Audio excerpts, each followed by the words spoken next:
She texted me, "You're sweet, but I don't see you as boyfriend material." I replied, "Fair enough." From that day on, I treated her exactly the way she said, like someone who didn't matter that much. A week later, when she saw who I showed up to the party with, she stopped smiling mid-sentence.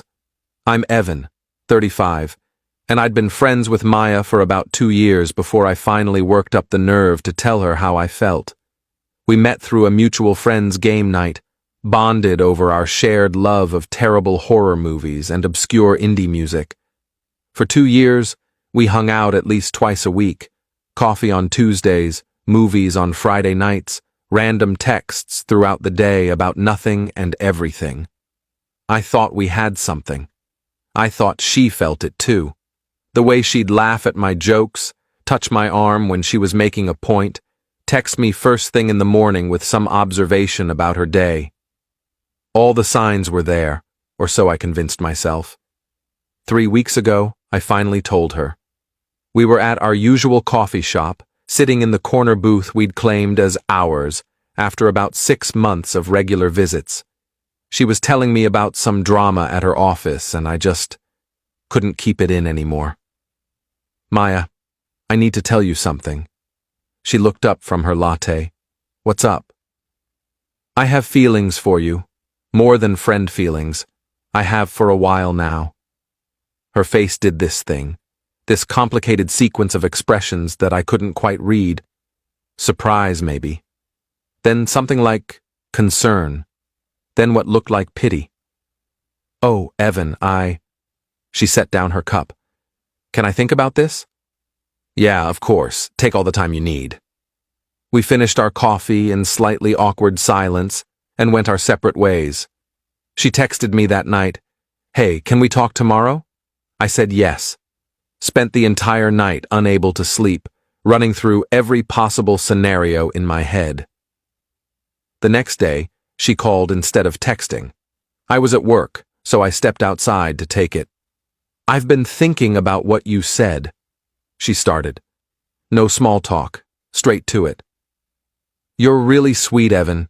You're kind and funny, and I love spending time with you, but I don't see you as boyfriend material. I think we're better as friends." The words hit me like cold water. "Okay.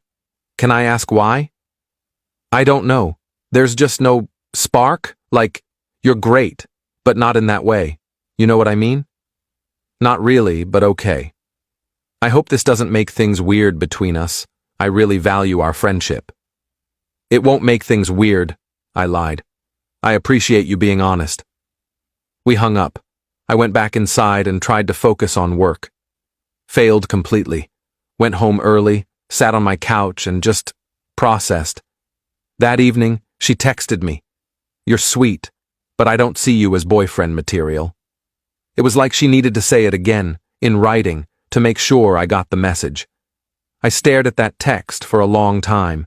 Then I replied, "Fair enough." And something shifted in me. Not anger exactly, more like clarity. She didn't see me as boyfriend material. Fine. Then I'd stop treating her like she was girlfriend material. From that day on, everything changed. She texted me Tuesday morning with her usual, "Coffee later?" I replied, "Can't today. Busy." She called Thursday asking if I wanted to catch the new horror movie Friday night. "I've got plans. Maybe another time." She sent me a funny meme Sunday afternoon. I liked it. Didn't comment. By the end of the week, she'd sent me 3 "Is everything okay?" messages. I responded to 1. "Yeah, just busy." The truth was, I wasn't busy. I was just done. Done investing emotional energy in someone who saw me as sweet, but not enough done being available whenever she wanted company. Done being the friend she kept around for attention while making it clear I'd never be more. Update 1. The following Tuesday, Maya called me. I was at the gym, actually at the gym this time, having decided to do something productive with all the free time I suddenly had. So I let it go to voicemail. She left a message. "Hey, it's me.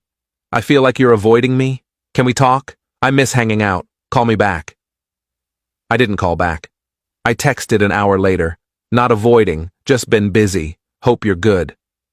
She responded immediately, can we at least grab coffee? I feel like things are weird since our conversation. Things aren't weird. I'm just giving you space. I don't want space. I want my friend back. I'm still your friend. Just a friend who isn't as available. That's fair, right? She didn't respond to that. I went home, made dinner, watched TV, felt surprisingly okay about it all. That Thursday, I got invited to a party by someone I'd met at the gym. Her name was Cassie. She was a personal trainer at the facility, and we'd struck up a conversation after she'd corrected my form on deadlifts. She was direct, funny, didn't play games. When she asked if I wanted to grab a drink, I said yes. When she invited me to a party that Saturday, I said yes again. Friday afternoon, Maya texted, "There's a party tomorrow at Mark's place. You going?" Mark was our mutual friend, the one who'd introduced us. I hadn't heard about any party. "Yeah, I'm going." "Oh, good. We can ride together like usual?" "Actually, I'm bringing someone." "Who?" "A friend." She sent 3 messages after that asking who, saying she didn't know I was seeing someone, asking why I hadn't mentioned it. I didn't respond. Let her wonder. Saturday night arrived. Cassie picked me up at 7. She'd offered to drive since she knew where Mark's place was. She looked great, dressed casual but put together in jeans and a leather jacket. We'd hung out twice since the gym, just coffee and conversation. And I liked her. She was easy to be around. No guessing games, no mixed signals. "So who's going to be at this party?" she asked as we drove. "Bunch of people from a game night group I used to attend. The host is Mark, good guy. His girlfriend Hannah is cool too." "And this friend you mentioned? The one you've been friends with for 2 years?" I told Cassie about Maya. Not all the details, but the broad strokes.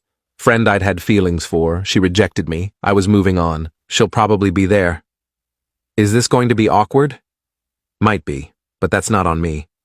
"Fair enough." We got to Mark's place around 8. The party was already going. Music, people talking. The usual social gathering vibe. Mark opened the door and did a double take when he saw me with Cassie. "Evan, and..." "Hi, I'm Mark." "Cassie," she said, shaking his hand. "Thanks for having me." "Yeah, of course. Come in. Get drinks. Make yourselves at home." We walked in. The living room was packed with familiar faces, and there, standing by the kitchen entrance talking to Hannah, was Maya. She saw me immediately. Her face lit up in that way it always did when I arrived at things. Then she saw Cassie. Saw my hand on Cassie's lower back, guiding her through the crowd. Saw Cassie lean in to ask me something, saw me lean down to answer, saw us laugh together. Maya's smile froze. Just stopped mid-expression, like someone had hit pause.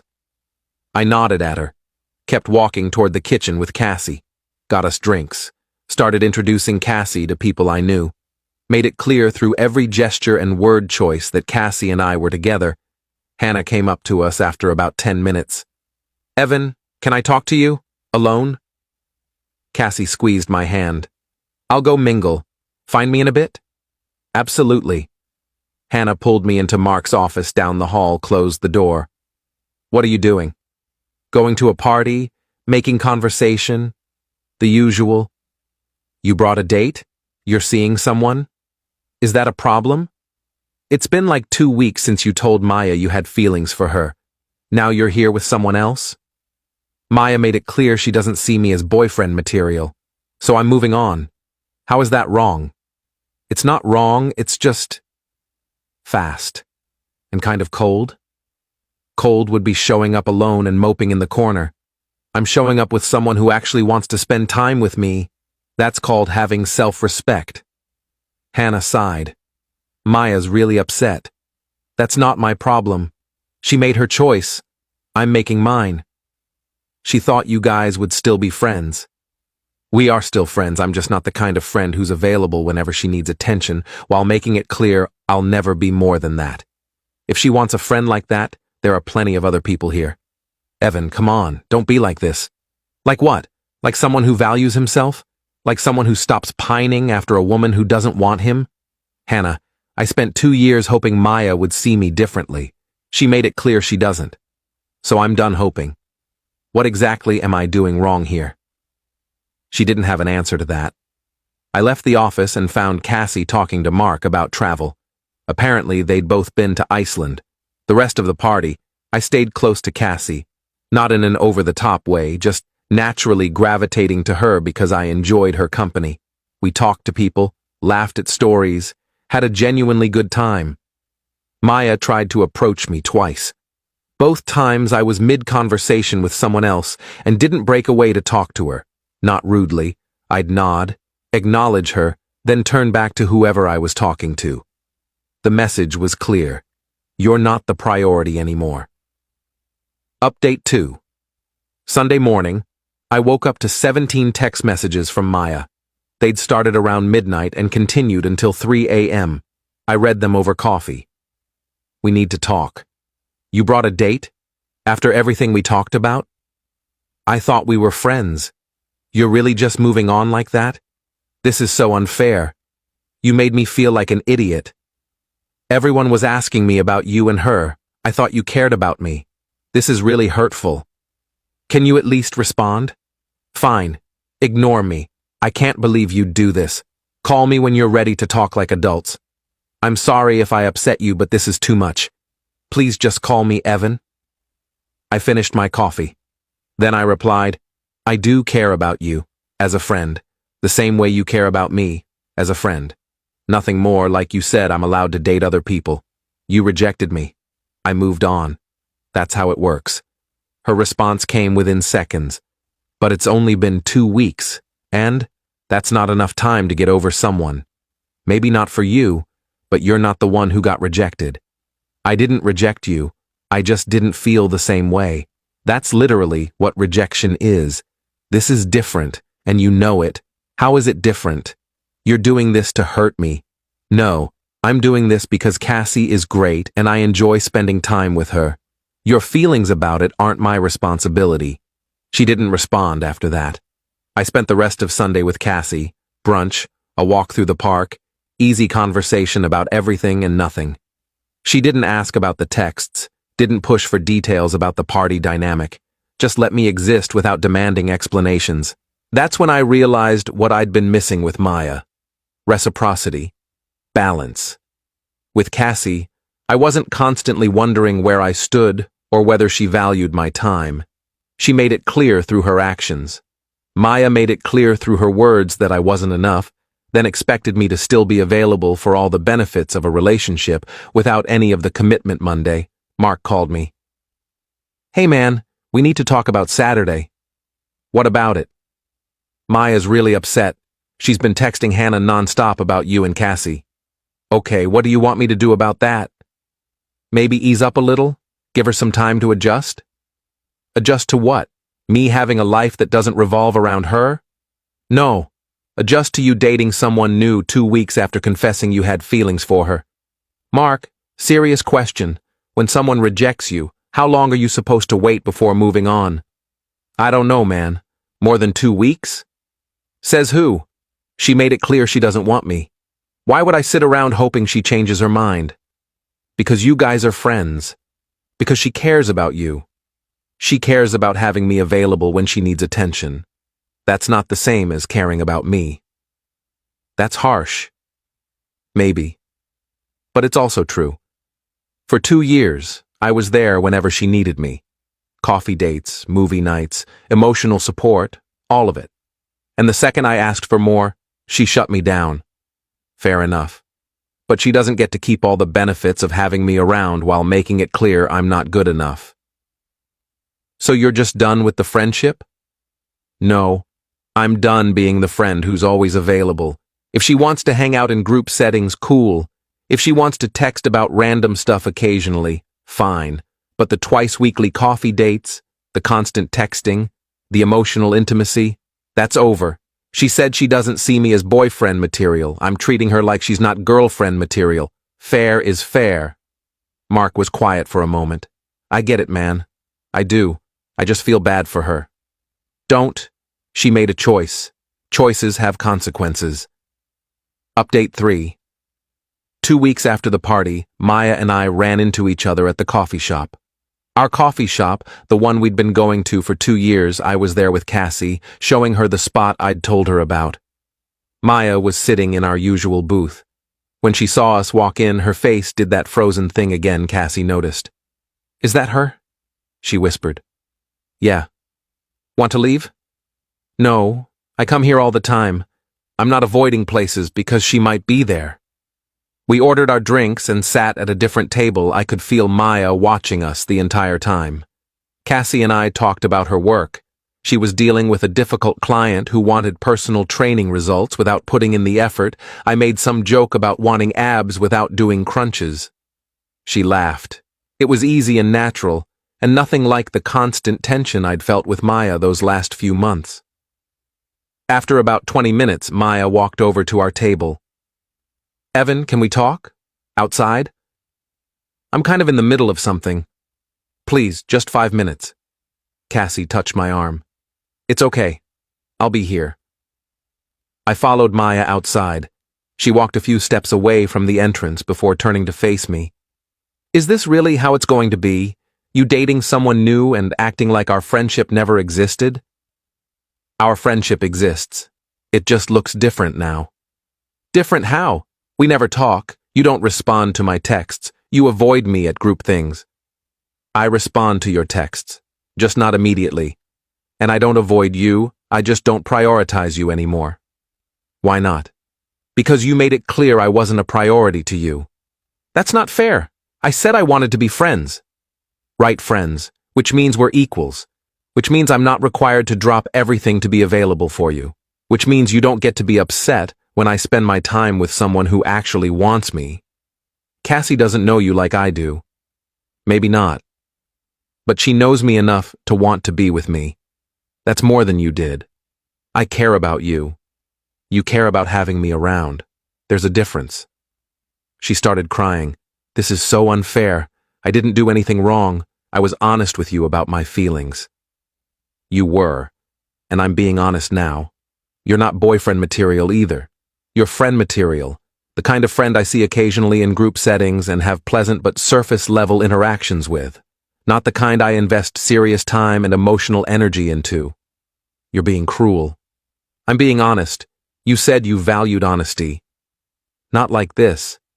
Then how? How should I have handled being rejected? Stuck around hoping you'd change your mind? Kept being available whenever you needed me while you dated other people? That's not self-respect, Maya. That's self-destruction. I never dated anyone while we were friends. Not yet. But you would have. And you would have expected me to be supportive and happy for you while watching you with someone else.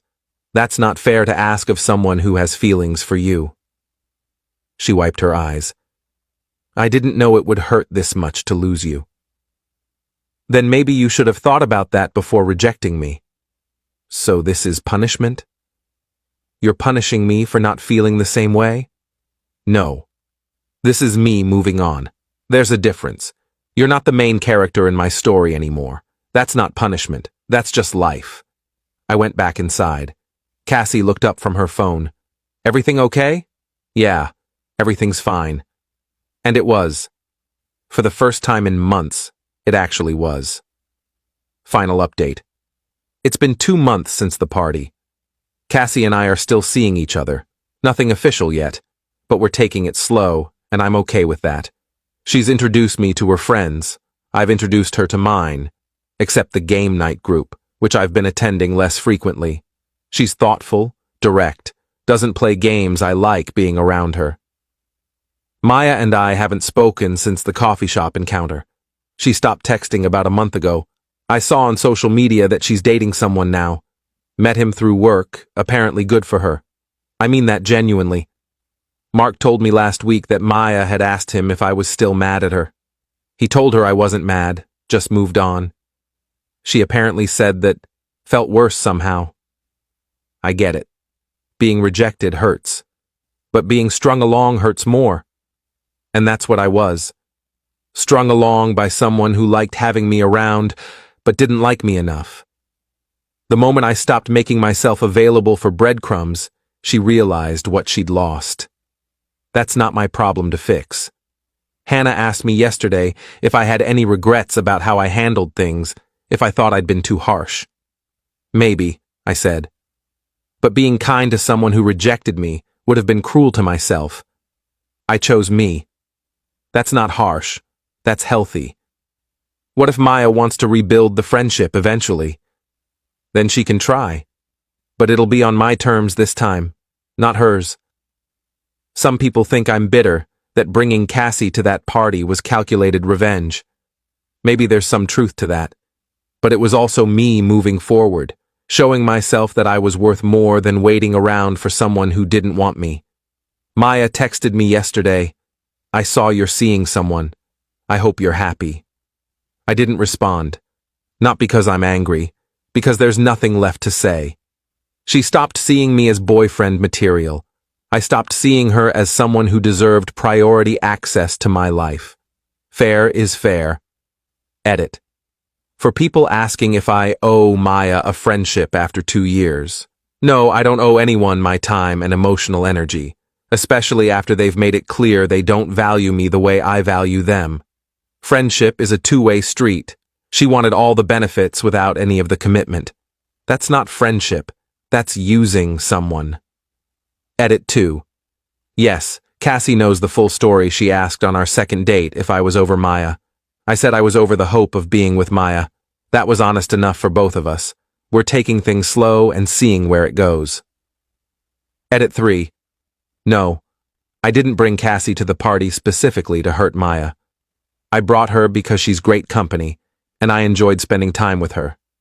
If Maya got hurt seeing me with someone else, that's a consequence of her choice to reject me. Actions have outcomes. She doesn't get to decide what those outcomes look like.